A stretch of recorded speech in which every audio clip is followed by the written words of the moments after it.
Good afternoon. Welcome to Bariatric Friday. My name is Kemal Erkan. This is American Surgery Center. So Dr. Irgau is running a little bit late. He had a couple of cases, so I wanted to actually start the session, and then when he's ready, he'll join us.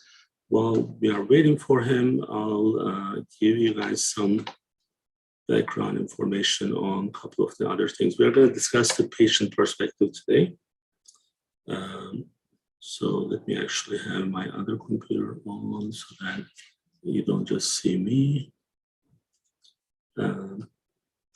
So just in terms of the program itself, we do this for our existing and the prospect patients. So there are a lot of education, especially when the provider joins us, the surgeon joins us, and then make sure that we are able to discuss so many different things together. It makes a really big difference because you don't actually get the actual expertise, expert in the field to discuss these. So as CHRIAS and Dr. Irgau, Dr. Wen, they are the founder of the bariatric practice in Delaware, not just for CHRIAS, but just for Delaware itself. It makes it extremely important to have those individuals as part of the program. So we actually are just going through our first renewal for our accreditation for bariatric. So what that means is that there are only 10 surgery centers in the United States, literally only 10 surgery centers out of 9,300 who is certified to do the bariatric surgery. And we are one of them. And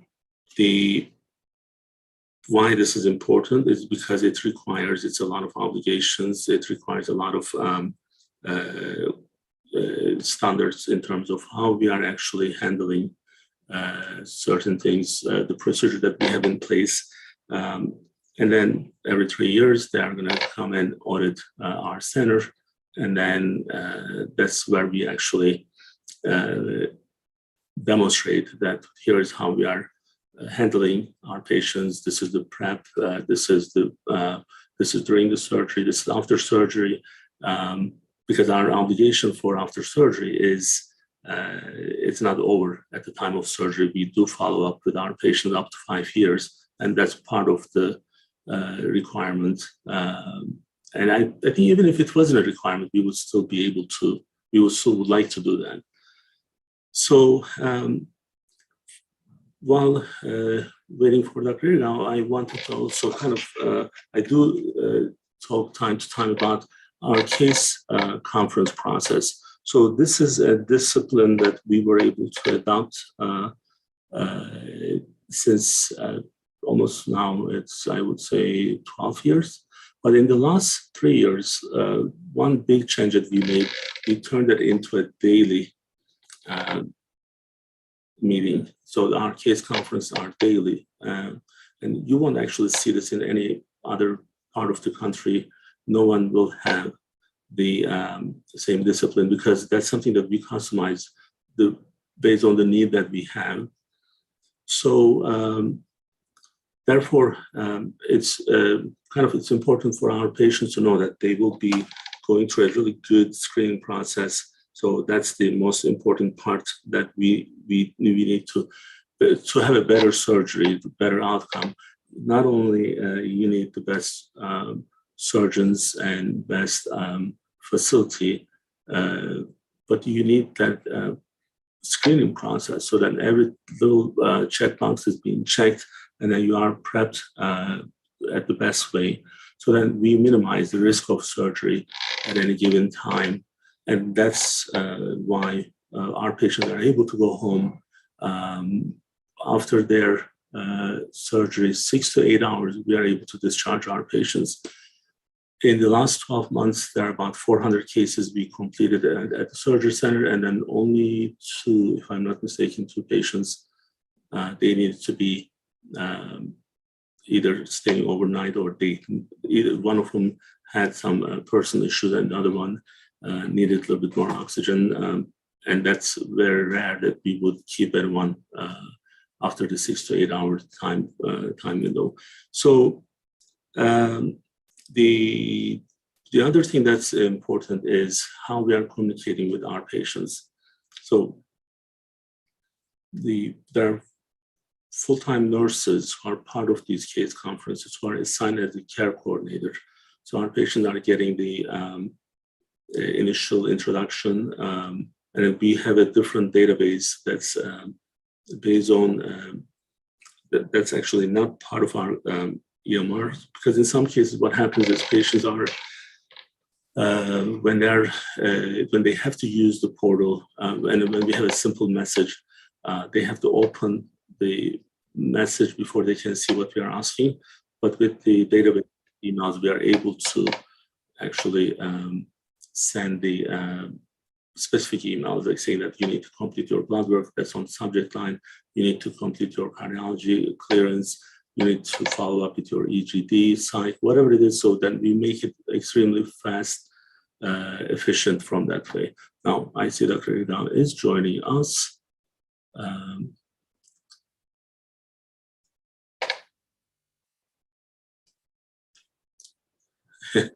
Dr. Irgau, we are live already. Wonderful. Sorry about that.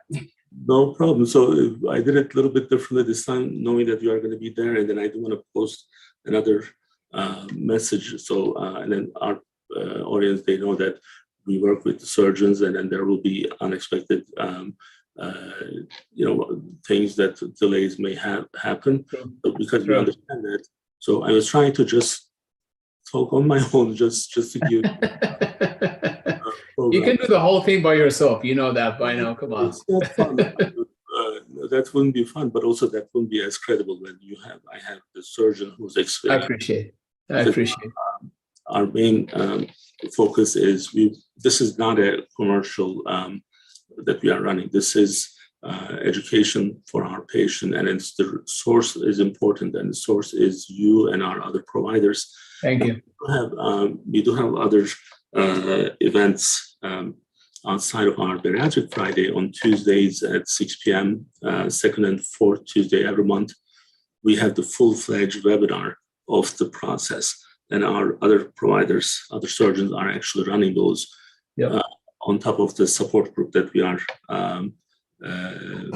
running first Tuesday of every month. So, and because there's a lot of stuff to talk about, so it's easy to kind of just get sidetracked, because if I don't have something specific, so there's so many things to talk about.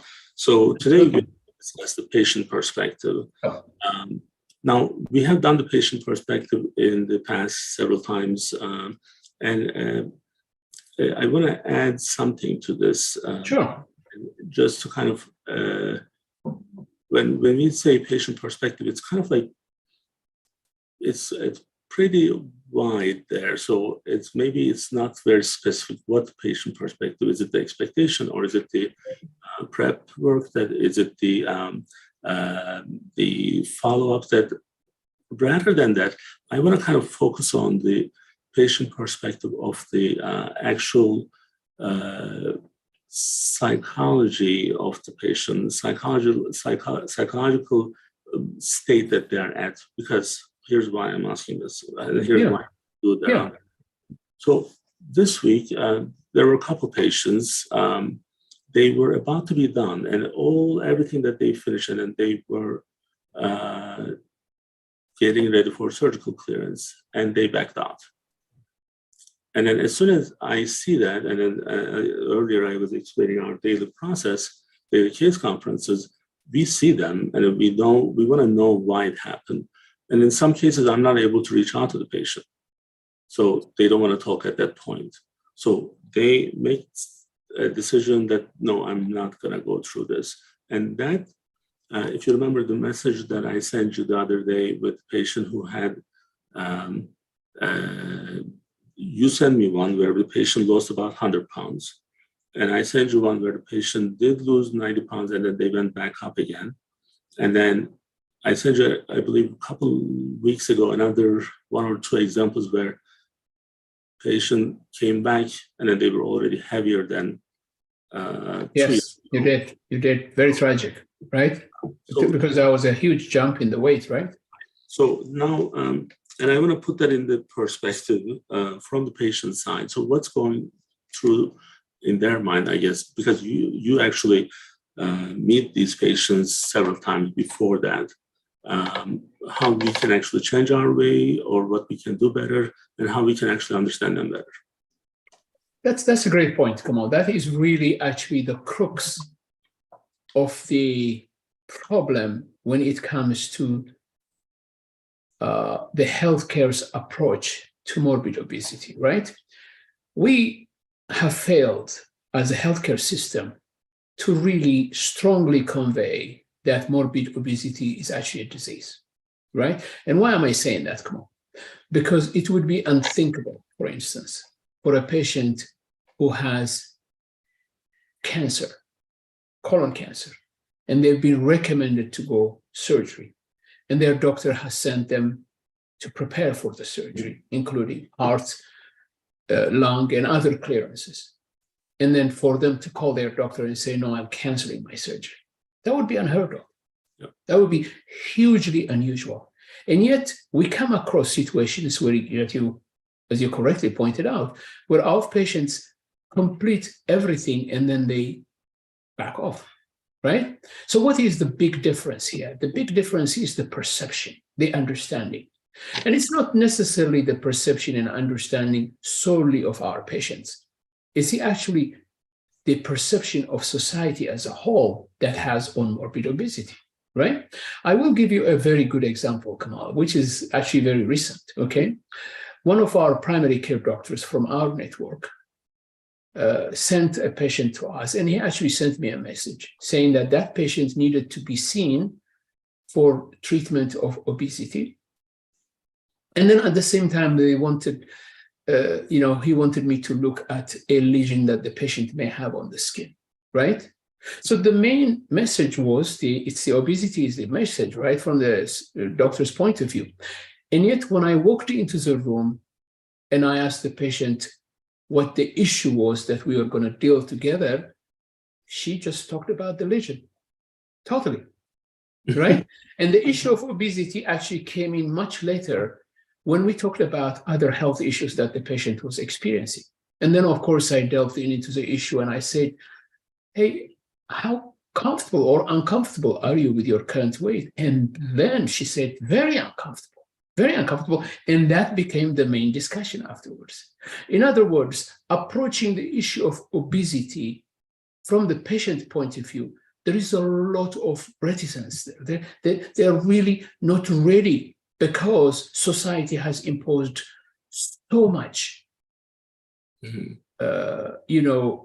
negative views about obesity as something that a person is responsible for, and their healthcare should not really be even concerned about that. As you know, even the American Medical Association has taken years to recognize obesity as a disease, right? So there is that perception. So we have failed really to convey this message to society as a whole that morbid obesity is a serious, serious medical problem that needs to be taken care of, right? And that actually is reflected in the statistics that we have that show that only about 1% of the patients actually that have indications for bariatric surgery present for bariatric surgery. The vast majority of patients, we don't even see them, right? So I can see the perception from the patient's point of view. So there is this reluctance there. Am I really, my family, my other friends, they're saying, oh, you can do it by yourself. What do you need surgery for? Surgery for weight loss? That's just some Hollywood stuff. That's not really, you can do it by yourself, right? Because there is this huge underestimation that obesity is something that anybody can take care of. But you and I know very well through our experiences year after year that it is not a willpower issue. It's not a appearance issue. It's a disease. It's a disease that is so resistant to many attempts to deal with it when patients try to take care of it by themselves, that the most effective treatment we have right now is surgery. So there is that barrier, I see, Kemal, that really envelops our patients, and only very few patients are actually totally free of that and are able to grasp and embrace the fact that bariatric surgery is appropriate for them. So in a way, it's actually not surprising that we have patients backing off, Kemal, because there's this, there's this second thought. There is, am I really needing the surgery? Is this really something I cannot do?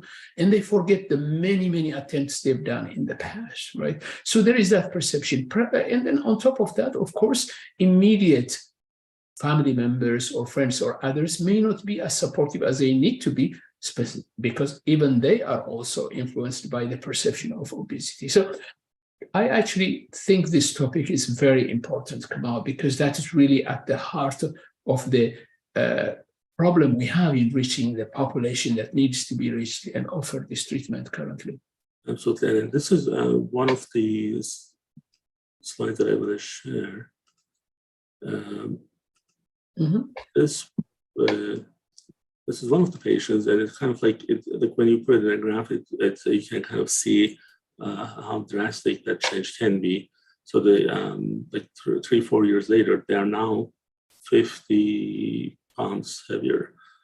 I see a lot of those 50, 60, 70. And then now I'm going to actually share something with you. So I was watching some of the older TV shows, like from 15 years ago, when there's a jury and then someone, it's kind of like the American Idol type of stuff.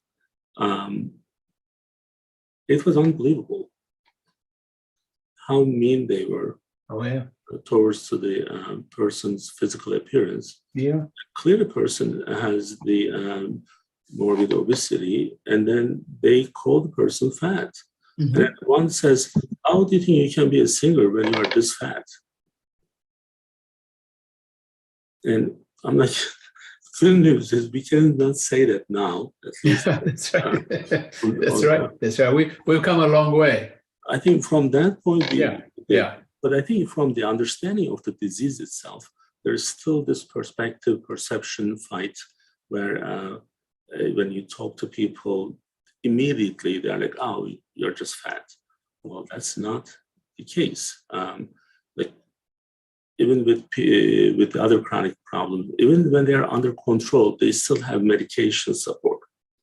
Like patients with diabetes, the A1C is under 6.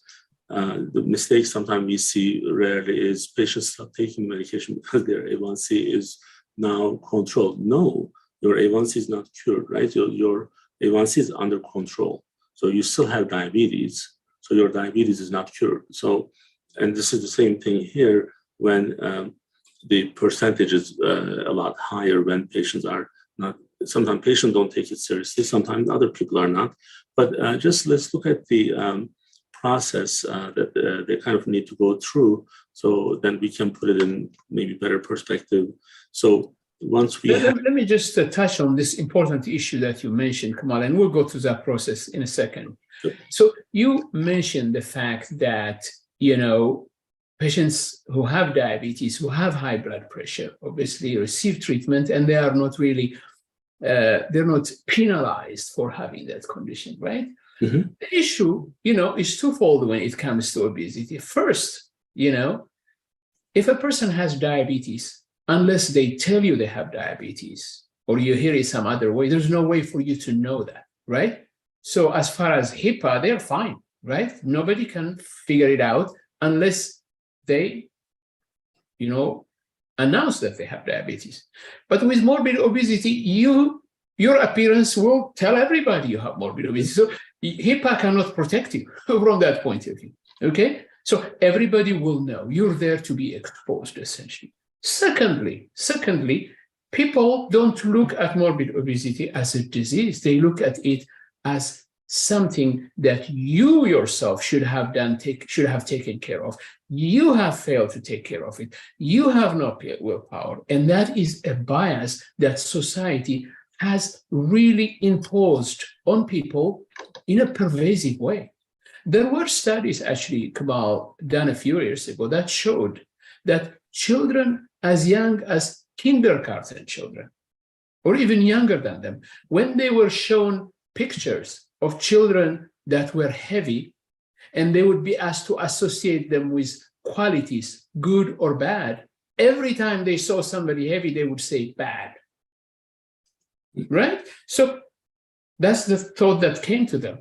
There were studies showing that college students, when they rated people in terms of whether they would be people they would marry or not, they rated criminals higher than people who were heavy. They said they would marry a criminal rather than somebody who's heavy. So the bias over people who are heavy is tremendous, and it's pervasive. And that is the burden that we are having a hard time lifting right now, if you think about it. So it's the process, of course. Yeah, it's going to change, right? So and then one of the reasons that we are doing this, we try to do this every week, is because, look, I mean, unless people see these more and more and more often, they really don't know. And if we are not available out there, and if we just have like one cycles of these, and then we are like, okay, so we are done, we'll put it out there. No, that doesn't happen. So now we know that we are reaching out to more people. Yes. And also knowing that we are ahead of the game. So because I know that we are changing the behavior of the primary care providers, and changing the understanding of the patients, because there is that gray area where no one wants to get in. We're like, no, go there and then have this discussion. So if you see something unhealthy, you are going to probably tell me that first, right? So you're not going to be shy about it. So you're going to say, well, it's not like cosmetics. If someone is losing their hair and they don't need to get a hair transplant, right? So if someone's nose is not the perfect nose like mine, you don't need to get a surgery. So this is it. So then I live with this, right? But this is not a disease, and this is not a disease. No. That's just the cosmetics of it. But when it comes to the weight, like I personally am still struggling with losing 15 to 20 pounds since the COVID, because that doesn't belong to me. It was never part of me. And every time, when you try something, when you do something, it is interfering with what you have done before, what you were able to do easily. Like I play tennis, so extra 20 pounds slowing you down, right? So, but doesn't that say a lot, Kemal, that somebody like you, who is so successful in everything that they do, right? Whether it's schooling, work, relationships, in everything, you're a very, very successful and accomplished person, right? And willpower is not your issue at all. I mean, you can approach and take care of everything that you set out to do. There's no question about that, right? And yet when it comes to weight, what did you just say? I struggle, right? And the reason is because it has nothing to do with willpower. It has everything to do with the biology. And that is what we're trying to explain. The simple truth is, Kemal, that you and I can work very, very hard to lose about 10 pounds, and it may take us 2 months to do that. And then a weekend where we lose focus, everything can come back in a weekend, right? So that is what our patients are dealing with. Now, multiply that 10 pound, Kemal, multiply that by 10, by 15, right? Where somebody is struggling with being 100 pounds, 120 pounds, 130 pounds over, right? So they work very, very hard. They lose that 15, 20 pounds. They're stuck there. And then when they regain weight, they regain, 30, 40 pounds. Now, 100 pounds from that looks so far away for them. They are so frustrated, and yet they go through this time and time again. So it is that difficult. Losing weight is that difficult, and yet society pretends as if it's the easiest thing to do. And then people are really not encouraged to seek treatment when they should. Somebody who's 100 pounds over their ideal body weight, Kemal, should not be walking around without looking at effective treatments, because it's a ticking time bomb, right? Diabetes, high blood pressure, and other things are going to develop eventually. Absolutely. So now, I was just checking like this week, like, I don't know if you can see it, how much. Yeah, I can see that. Yeah. At first, the big one there is March 11th. So that's Saturday. Today is the 17th. So March 11 was what? Saturday. Yeah. Yeah. The weekend. Saturday, I have 13,000 steps. And then next day, 78. Next day, 11,000. And still a struggle. Yes. So, yes. Because it's not enough. So, because this is not, and I'm not saying that I don't need the surgery. I don't think I'll get to that, but I'm talking about losing 15, 20 pounds. So, where it becomes a huge struggle, even when we are in the field of healthcare, it's a struggle. Then, when it comes to those individuals, as you were explaining, this is now a major challenge. So it's a big issue, and then that's why we are going to discuss. So I do want to kind of go through the process. So then, yeah, absolutely. I was explaining earlier while we were waiting for you. So this is a little bit better on PowerPoint. So that once we have the referral from the primary care, and in some cases they don't even need the referral. If they want to come directly, we'll take care of that. The consult with surgeons starts, and the surgical clearances. This is where we have several steps. And I was showing that in my earlier session today because there was a different topic that we were discussing in the UMAT TV. And then from that surgery schedule, this time, these four circles, round shapes, whatever you want to call them, it can be anywhere from 3 to 6 months. Yeah. So now, here's one of the patients who went from 321 pounds to 239 pounds. This is their second time they go through the surgery. Yeah. And here's another patient who we don't have actually the follow-up. Here's another one. They went from 260 to 228.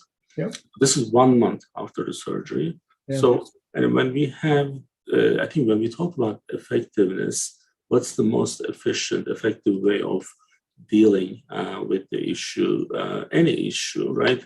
So, this winter wasn't too bad, but if you were to do the snow plowing, what's the most effective way to do that? It's not me, I can tell you. And a lot of people in their late 50s, early 60s, they have heart attacks. Oh yes. Now they're yes, you're absolutely right. That's true. They're not fit for that. They're not fit for that because there's a different muscle group is working, but then there are tools to make that efficient. So that there's this little bobcat that comes in and boom, it just cleans it in 10 minutes, and then it's already open. It's effective. It's efficient. It's user friendly, and then you don't die from it. Right. So this is where we say the effectiveness, because now going back to the the major risk factors and the comorbidities which comes with this, like the diabetes and hypertension and sleep apnea and cardiovascular disease. This is the only solution out there. So it's not like you have a choice. And yet we keep saying the same 1% who's just taking advantage of this effectiveness. And I think it's going to change in time, Dr. Irgau. And then I do know that it's changing already.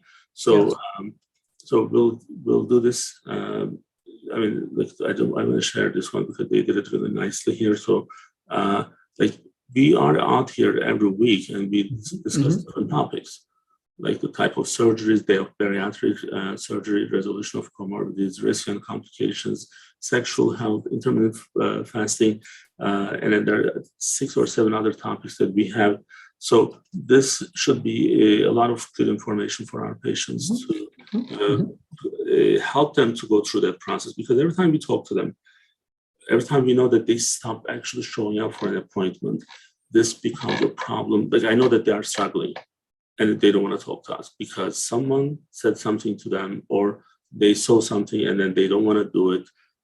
But the one thing that I know that they do is they try to avoid. So in some cases, Dr., you may remember, I send like messages directly from my cell phone saying that, look, it's okay if you are not going through this, but we just want to make sure that you are okay. Yeah. Right. Yeah. So then usually I get responses to those. And this is the reason we are talking about this, is just so that we are more mindful for our patients, not necessarily for our patient. We are mindful, but we are more mindful for those people who are going through, who are struggling with morbid obesity, and then support them, and then hopefully we can channel them through the right places, facilities to get them the best outcome. All right. Absolutely. I mean, anything you would like to add? Was that? Anything you would like to add? Yeah. I mean, I think the key, Kemal, is that, we now, particularly in the bariatric community, we are absolutely crystal clear in our understanding that this is an illness that is beyond the control of simple measures when it reaches these levels, right? I mean, another example of a patient I saw recently was a patient who, she's small frame to begin with. Her height is about 4'9", 5 feet, right? And the weight she presented with was about 200, right? And too many people, when they hear, 200 is safe surgery for 200, but when you're 5 feet or when you're 4'9", 200 pounds is, a huge amount of weight, particularly if that weight is distributed in the center, where it becomes much more difficult. And I was listening to the story of how this patient actually tried many times. And the last time they tried, they were actually at 185.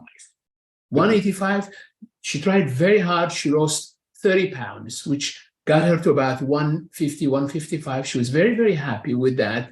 And she could not hold that weight at that level. And when it came back, she went up all the way to 200. Look at the desperation that is. When you try so hard, you come down 30 pounds. Now, you're not perfect, but you're at a level that is manageable, and yet you cannot hold it because the biological drive of the condition is so strong. And when the weight came back, it came back with a vengeance. Now she's not on 185 anymore. Now she's 200, essentially. And unfortunately, that progression continues. So when people don't do anything about a weight this high, what they need to realize is that even holding to that weight is going to be very hard, let alone losing with that, right? Because the weight will continue to go up. So as you showed with your diagrams, essentially, the natural history of the condition of somebody who says, okay, I'm going to hold off, is that weight will go up. It's not going to stay down, essentially. Absolutely. Well, that's why we are here. Yeah. So, and we'll be here next week as well. So, Dr. Irgau, thank you for joining me. And thank you. And sorry for the delay, Kemal. I appreciate your understanding. Yeah. Bye-bye. Thank you. Bye-bye.